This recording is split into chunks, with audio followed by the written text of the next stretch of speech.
अस्सलाम वालेकुम गाइस, कैसे हैं आप लोग। गाइस iOS 16 की इंस्टॉलेशन के बाद बहुत सारे लोग ये कंप्लेन कर रहे हैं कि जी उनका जो आईफोन का बैटरी बैकअप टाइम है वो काफ़ी ज़्यादा कम हो गया। और पर्सनली मैंने भी अपने 11 Pro Max पे ये ऑब्जर्व किया है कि मैं बड़े आराम से 2 दिन अपनी बैटरी के साथ निकाल लेता था, लेकिन अब मुझे तकरीबन डेली बेसिस पे फ़ोन को चार्ज करना पड़ रहा है। यानी आप नॉर्मली जो ऐप्स यूज़ पहले भी कर रहे थे, सोशल मीडिया ऐप्स हैं या गेमिंग वगैरह जो हैं, इस तरह की जो ऐप यूज़ कर रहे थे, वहाँ पे आपको एक अच्छा हैंडसम बैटरी बैकअप टाइम मिल रहा था। लेकिन iOS 16 की इंस्टॉलेशन के बाद वो बैटरी बैकअप टाइम जो है वो काफ़ी ज़्यादा कम हो गया है। यानी अगर हम बैटरी के ग्राफ में जाके और उसको ऑब्जर्व करें तो हमारा स्क्रीन ऑन टाइम जो है वो पहले से ज़्यादा कम है। आपकी जो सोशल मीडिया की जो ऐप्स है वो रिलेटिवली ज़्यादा बैटरी कंज्यूम कर रही हैं। सबसे पहले मैं आपको ये बता दूं कि जब भी हम कोई नया सॉफ्टवेयर अपनी डिवाइस के ऊपर इंस्टॉल करते हैं, स्पेशली अगर माइनर अपडेट्स हैं, जैसे एक ही iOS वर्जन के ऊपर, जैसे इससे पहले हम iOS 15 यूज़ कर रहे थे तो 15.1, 15.2, 15.3, तो हर अपडेट के साथ साथ इम्प्रूवमेंट्स आती हैं। तो इसके साथ होता ये है कि जो आपका फ़ोन का डेटाबेस होता है वो नए सॉफ्टवेयर के साथ, नई रिलीज़ के साथ उसको रिकैलिब्रेट करता है। यानी आपका जितना भी फ़ोन के अंदर डाटा होता है, ऐप्स होती हैं, ऐप्स का डाटा होता है, वो नई जो क्या कहते हैं कि जो नया सॉफ्टवेयर होता है, नई अपडेट जो होती है उसके साथ वो सिंक्रोनाइज़ करता है। लेकिन जब एक मेजर अपडेट आती है, जैसे आप हर साल एक नया iOS सॉफ्टवेयर आपको देखने को मिलता है, तो इस साल जो iOS 16 की अपडेट है वहाँ पे लोगों को बहुत ज़्यादा ये प्रॉब्लम आया है। अब उसके पीछे जो क्लेम किया जा रहा है, उसके पीछे जो रीज़न सामने आई हैं रिसर्च के बाद, वो ये हैं कि जब आप अपना iOS 16 पे अपना फ़ोन अपग्रेड करते हैं तो आपका जो फ़ोन का जो एक तो मेजर अपडेट है जिसकी वजह से आपका फ़ोन नए सॉफ्टवेयर के साथ उसको रिकैलिब्रेट करता है, सिंक्रोनाइज़ करता है, उसके साथ उसकी कंपैटिबिलिटी की जो चीज़ें होती हैं, मतलब ऐप्स की रिलेटेड जो बात मैं कर रहा हूँ, वो सारी के सारी उसके साथ एडजस्ट होती हैं। इसके अलावा बहुत सारे ऐसे फीचर भी हमें iOS 16 में देखने को मिले हैं जो इससे पहले नहीं थे। जैसे फ़र्ज़ करें कि मैं फ़ोटो ऐप की बात करता हूँ, तो फ़ोटो ऐप्स में एप्पल ने फ़र्स्ट टाइम मतलब सॉफ्टवेयर के अंदर ये डाला है कि आप अगर आपके फ़ोन में, आपकी लाइब्रेरी में बहुत ज़्यादा डुप्लीकेट फ़ोटोज़ हैं, तो आपका जो सॉफ्टवेयर है वो ऑटोमेटिकली उसको एनालाइज करता है, उसको रीड करता है उसकी मेमोरी को, और जितनी भी डुप्लीकेट फ़ोटोज़ हैं वो उसकी एक समरी बना के आपको डुप्लीकेट टैब के ज़रिए आपको बताता है ताकि आप उन फ़ोटोज़ को जाके मर्ज कर सकें। अब होता ये कि ये सारे का सारा जो काम होता है ना बैकग्राउंड में हो रहा होता है। यानी कि हमें ऐसा लगता है कि हम फ़ोन को यूज़ भी नहीं कर रहे, उसके बावजूद भी जो बैटरी है आपकी गिर रही होती है। तो इसके पीछे ये है कि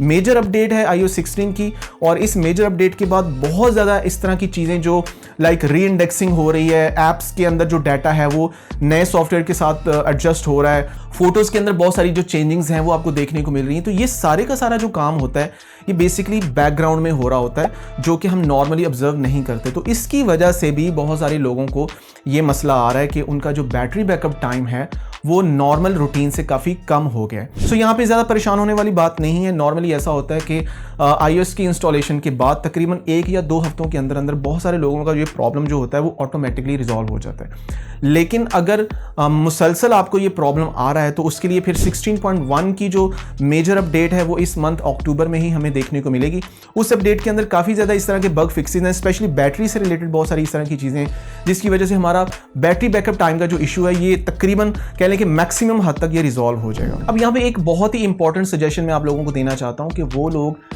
जो ओवर द एयर इंस्टॉलेशन करते हैं, यानी जब भी आप अपने सॉफ्टवेयर को इंस्टॉल करते हैं, सेटिंग में जाके, सॉफ्टवेयर अपडेट वाले टैब में जाके तो आप वहाँ से इंस्टॉल करते हैं, तो उसमें होता ये कि हमारा जो फ़ोन होता है वो नए सॉफ्टवेयर पे शिफ्ट हो जाता है, नए iOS वर्जन पे शिफ्ट हो जाता है, लेकिन हमारा डाटा जो होता है वो वैसे का वैसे ही रहता है। तो मैं आपको ये बताना चाहता हूँ कि जब भी आप ओवर द एयर ये वाली अपग्रेड करें तो एक दफ़ा अपग्रेडेशन के बाद दोबारा से रीसेट ऑल सेटिंग कर लिया करें। रीसेट ऑल करने का जो तरीका है वो इंतहाई सिंपल है। आप उसके लिए सेटिंग में जाएं, सेटिंग से आप जनरल में जाएं, और जनरल में आप स्क्रॉल करके जब नीचे जाएंगे तो वहाँ पे आपको रीसेट एंड ट्रांसफ़र का एक टैब नज़र आएगा, आप उस पर क्लिक करें। उसके बाद आप दोबारा से एक दफ़ा रीसेट पे क्लिक करें तो वहाँ पे आप कुछ मेन्यूज़ नज़र आएंगे, जिसमें रीसेट के मेन्यूज़ के अंदर बेसिकली वहाँ पे एक अरेज का टैब भी है। अरेज के टैब को आपने बिल्कुल भी नहीं छेड़ना, क्योंकि अगर उस पर आप क्लिक करते हैं तो आपका फ़ोन का जो सारा डाटा है वो सारे का सारा डिलीट हो जाएगा। आपने वो नहीं करना। आपने रीसेट के अंदर जहाँ पे reset all setting, reset network setting, reset location services वगैरह के वहाँ पे जो ऑप्शंस आ रही हैं, वहाँ पे आपने रीसेट ऑल सेटिंग कर देना है। इससे होगा ये कि आपके फ़ोन के जो बेसिक कुछ पासवर्ड हैं वाईफाई के वो कह लें कि आपको दोबारा से इंसर्ट करना होंगे, और इसके अलावा आपकी कुछ बेसिक डिफ़ॉल्ट सेटिंग जो हैं वो फैक्ट्री सेटिंग के मुताबिक हो जाएंगी, लेकिन आपका जो डाटा है वो बिल्कुल ठीक रहेगा। अब इसका फ़ायदा ये है कि बहुत सारी जो बग्स हैं, बहुत सारी जो कैश फाइल्स हैं, बहुत सारी जो टेम्परेरी फाइल जो होती हैं जो सिस्टम को स्मूथली रनिंग में जो प्रॉब्लम क्रिएट करती हैं, ये बेसिकली आफ्टर इंस्टॉलेशन आप एक दफ़ा ज़रूर किया करें। और इसके बाद जो आपने एक बहुत ही इंपॉर्टेंट काम करना है वो ये है कि मैं यहाँ पे आपको एक वीडियो शेयर कर रहा हूँ, 2 या 3 वीडियोज़ हैं मेरी ये, जिसमें मैंने आपको बताया कि आप बैटरी बैकअप टाइम को किस तरह से इंप्रूव कर सकते हैं। सो जब भी आप रीसेट ऑल सेटिंग करने के बाद आपका फ़ोन बिल्कुल फ्रेश सेटिंग पे चला जाएगा, सो आपको थोड़ा सा बैटरी का जो यूजेज है वो ज़्यादा नज़र आएगा। तो आप अगर इन वीडियोज़ को देख के, मैं आपको जो इसमें मैंने आपको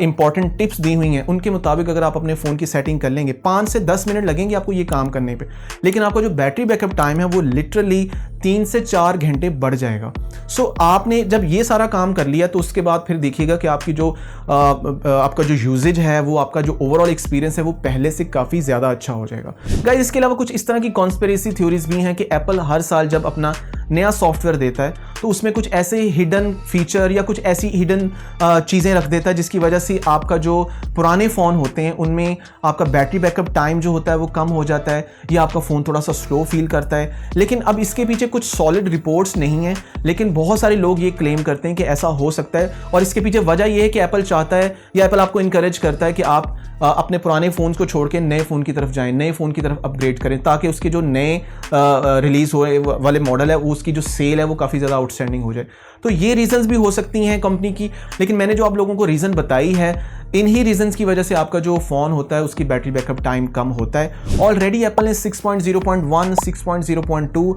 और कल परसों 6.0.3 की भी अपडेट दी है, जिसमें बहुत सारे लोगों को जो कैमरा से रिलेटेड मसले आ रहे थे 14 प्रो मैक्स में, 14 के कैमराज में, और इसके अलावा कुछ और भी मेल से रिलेटेड इश्यूज आ रहे थे, तो वो रिजॉल्व कर दिए हैं। लेकिन बैटरी बैकअप टाइम से रिलेटेड कोई इस तरह की मेजर उसमें रिलीज नोट्स के अंदर कोई चीज़ नहीं है। 16.1 की रिलीज़ के बारे में अगर हम बात करें तो अक्टूबर में ही इसकी रिलीज़ होगी, मोस्ट प्रोबेबली 3rd या 4th वीक में हमें इसकी रिलीज़ देखने को मिल सकती है। सो गाइज, ये था आज का वीडियो। आई डू होप कि आपको अच्छा लगा होगा। अगर पसंद आया तो प्लीज़ इसको लाइक और शेयर ज़रूर करें। इस चैनल को भी सब्सक्राइब कर दें और बेल आइकॉन को प्रेस कर दें ताकि इसी तरह की इन्फॉर्मेटिव वीडियोज़ आपको मिलते रहें। इंशाल्लाह बहुत जल्द मैं आप लोगों से अपनी नेक्स्ट वीडियो में मुलाकात करूँगा। तब तक के लिए अल्लाह हाफिज़, पीस।